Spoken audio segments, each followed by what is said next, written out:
Pabili pa kami ng bag ni Daddy Brian. At yung bag ni Daddy Brian, minsan lang naman siya bumili, kaya pinagbigyan ko na. Tapos sabi ko, napitipid kami kasi sabi niya, sakit na daw ng kuko niya. Kaya nagpalinis na rin kami sa Sparenity. Shoutout nga pala Sparenity, baka naman.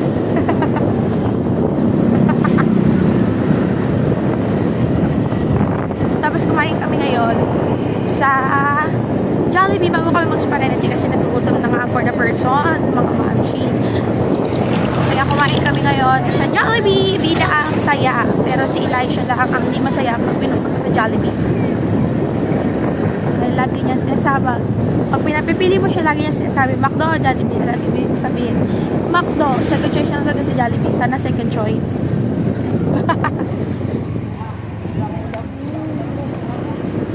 Yes, darling. Si Elisha, naantok na siya. So, ayan guys, pauwi na kami. Marami kami mga pinamili. Flex ko na lang sa inyo mga pinamili ko dress kay Elisha. Yung mga pinamili ko dress kay Elisha, sobrang gaganda. Sa halagang 100 and 160 pesos, may mga magagandang dresses si Elisha na pwede niya mag-search. And also, pwede na rin pa. Pampahay yung iba. Ito na nga suot niya yung isa. Kasi excited na. Pampahay. So, malapit na kami ang makauwi. Ito namin ang favorite daanan namin. Maglabas ito, Labotas na. At ayun na nga, oh. Shoutout Big Bro. Grabe mga Mare, kahit saan ka talaga pumunta. May Big Bro. So yun guys, marami kami napamili ngayon sa Divisoria. Mga halagang dress ni Elisha. Totally, bibili lang kami ng pangregalo niya kay Ate Ian niya kasi birthday? Birthday ni Alexa tomorrow. So, pupunta kami sa Makati. And napag-usapan namin ni Daddy Brian na bibili namin na regalo si Alexa. Kasi dapat to, kaso nga lang naisip ko, marami na silang laruan. Naghihiraman naman sila magpinsan.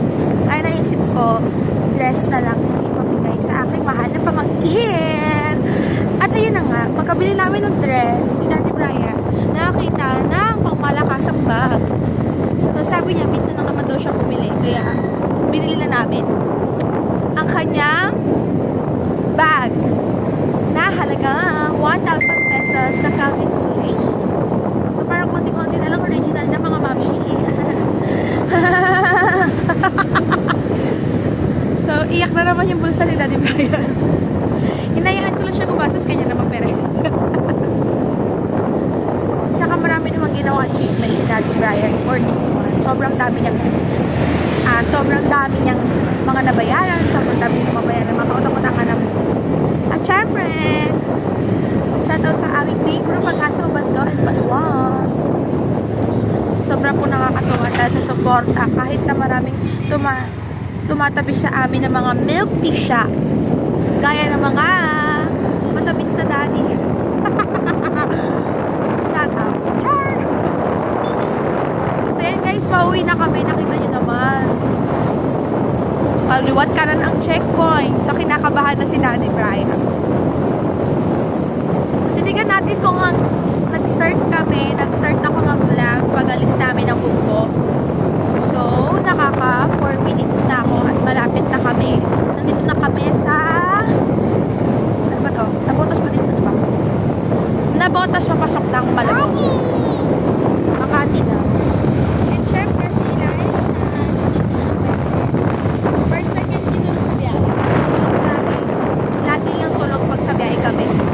So yun guys, na-flex ko yung mga nabili ko na mga gamit sa Divisoria. Gaya nga sabi ko, si Daddy Brian, sa halagang 3,000 na aming pera ay marami na po kaming nagastos.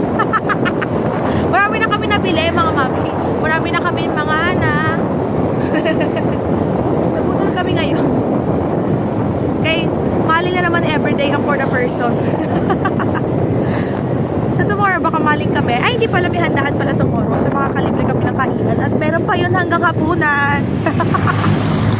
Kaya sulit na sulit yung ireregalo namin. 450 na ginastos namin. Dahil budget na namin yung tomorrow. Dahil doon kami sa tanghalian, doon din kami sa hapunan. So, So, nalaki tipid natin. Ganyan na ganyan dapat kayo. Dapat life hack yan, mga mga march, mga mare.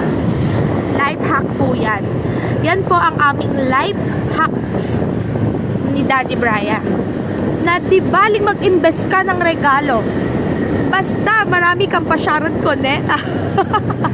Kinabukasan, bubulong ako ng aking nanay. I-Sharon Cuneta mo ako, maha. Ng minudo, ng ano. Ng Shanghai, ng spaghetti. Kaya pag uwi, alam mo na naman ang mga madam nyo. So, hindi na tayo magbibili ng pagkain natin ng buong araw dahil meron na tayong lapangs galing sa handaan. So, mapakanta tayong balutin mo ako bukas.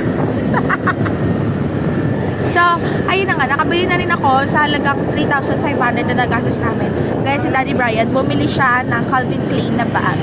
And also si Elisha, nakabili siya ng 3 dress and 1 terno na damit. And madami na din ako nabili kay Alexa. Kay Alexa ng mga dress din. So, usually, mahilig kami ipag-terno silang magpinsan. Tapos, nakabili ako ng bags na parang lagayan ng aking mga bags. Bags sa lagayan ng bags. Yes, parang organizer siya ng aking mga bags. Sa halagang 120 pesos. Malaking-malaki na po yun. Kung makikita nyo sa Divisoria, pagka pupunta kayo ng Divisoria, di ba may mga nagbebenta na parang plastic na bags na iba-iba, may mga design. Ganun po yung pinili ko. Kaya nakasako lang ang ating mga bag, mga mamshi. Kaya sinabi ko kay Daddy Brian, pumili kami. And nabili ko na rin si Elisha ng isang set na ang mga panhali. At meron na rin ako nabili sa kanya ang 2 pirasong leggings. Kasi si Elisha lumalaki na siya. So, mas bet na bet ni Daddy Brian yung mga naka-leggings siya, naka-rubber and t-shirts. Mas maganda daw tingnan. Parang smart attire lang. So, diba? Ang dami alam ng Daddy Bear namin. So, ayun. Guys, we have 7 minutes. So, nandito na kami sa Malabon. So, mabagal pa kami yan dahil nagbablog ako. Diba? Mabagal pa ang for the person. Dahil kayang-kaya yan ni Daddy Brian, 10 minutes, nasa Arkong Bato na kami. Diyos ko, Lord. Kaya bukas, makikita na namin si Lord.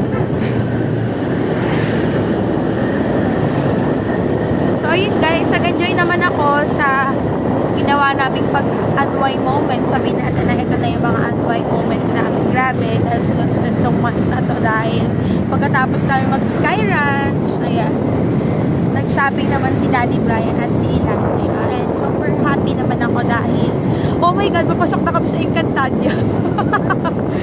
Ayan na guys. So, ito na pala ang Encantadia.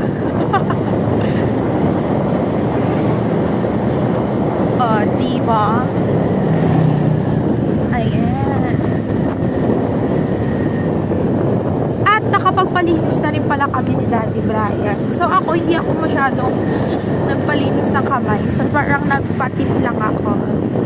Nagpa-white tip lang ako sa kuko dahil buburahin ko lang. Dahil ang bala ko lang talaga is linisin yung kuko ko at i-gel ko kasi siya mamaya. Para mas matagal mga moms kasi. Ako minsan na lang ako magpapalinis dahil alam nyo na ang mamshing ko. Ay, ito nga pala yung church namin. So, yun, dumaan na kami sa church. And syempre, dadaan na kami sa aking mahal na biyanan. Yay! Ito nga pala yung store nila. Wow, dito yung mga for the person. Ang for the person and everything. Ang hot. Shawarma hot. So, meron pala dito isang tao ba to? Ayan, si for the person.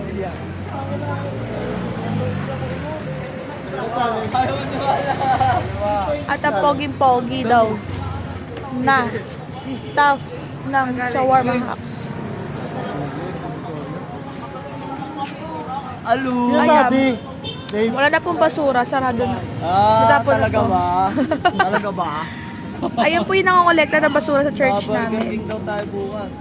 Burger King ito Ayan. Tignan nyo po, tandaan nyo yung mukha na yan. Tandaan nyo yung mukhang yan na. Yan po yung mga Tandaan nyo kolekta. itong mukha na to. 5 piso lang po ang pangkolekta ng basura niyan. Loka. O, ito naman yung boss niyan. Ito boss niya yan. Ito boy niya. Ito boss niya yan. May 6 na big bro yan. Ano ka ba? Single yan. Mukha lang hindi. Is it so yun? Oo nga bro. Sigurado ka ha? Oh, vloggeries tayo for today.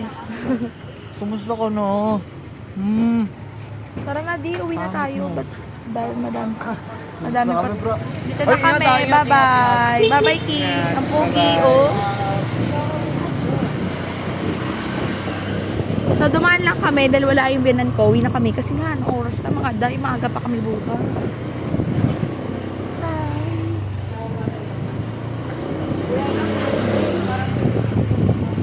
Ayan. Tapos i-edit ko na lang itong mga lunch. Hindi pa na ako ito.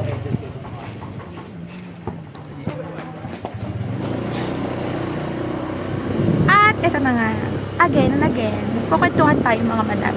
So marami kayo mabibili sa Divisoria. Kanina alam nyo, nabili lang namin ng bag na ni Daddy Brian. Medyo na naantig ang aking puso at akala ko iyak pa si kuya.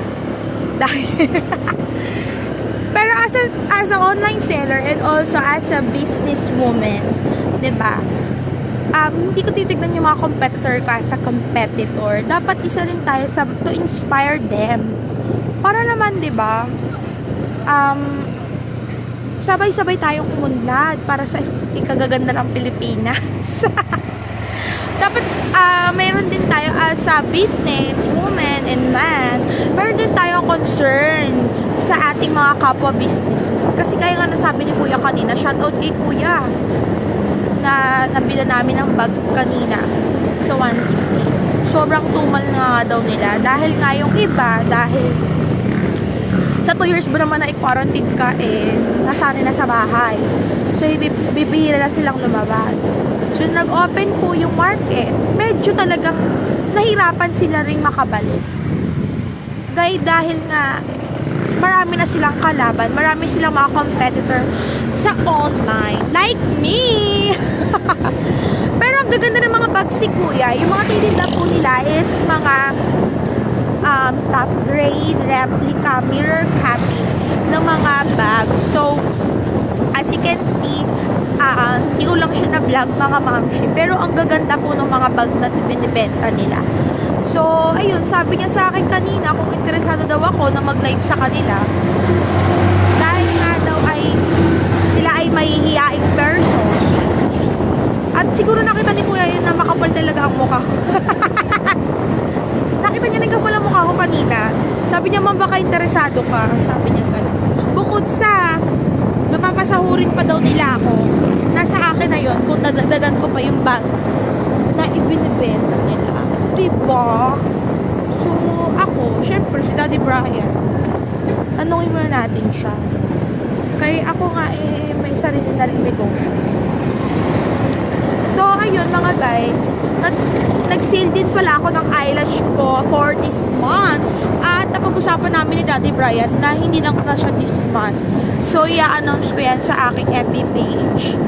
Sabi ko, Victoria Colors.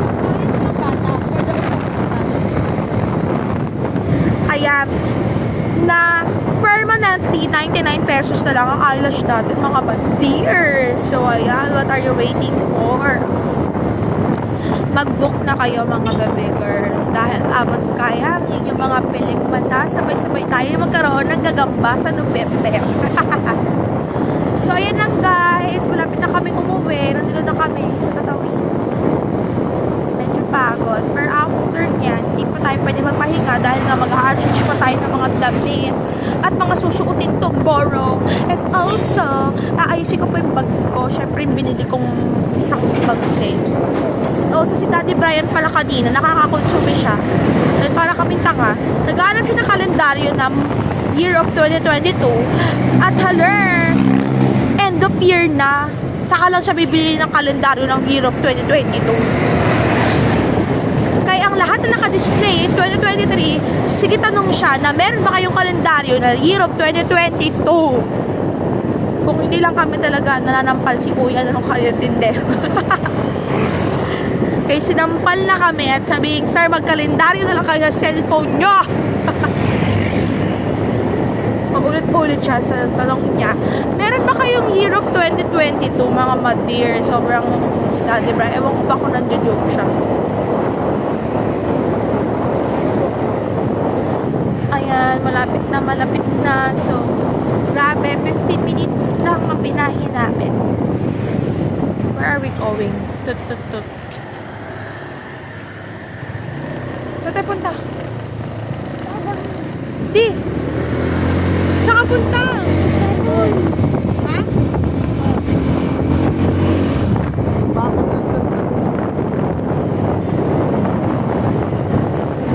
Nawalan na ako ng gas.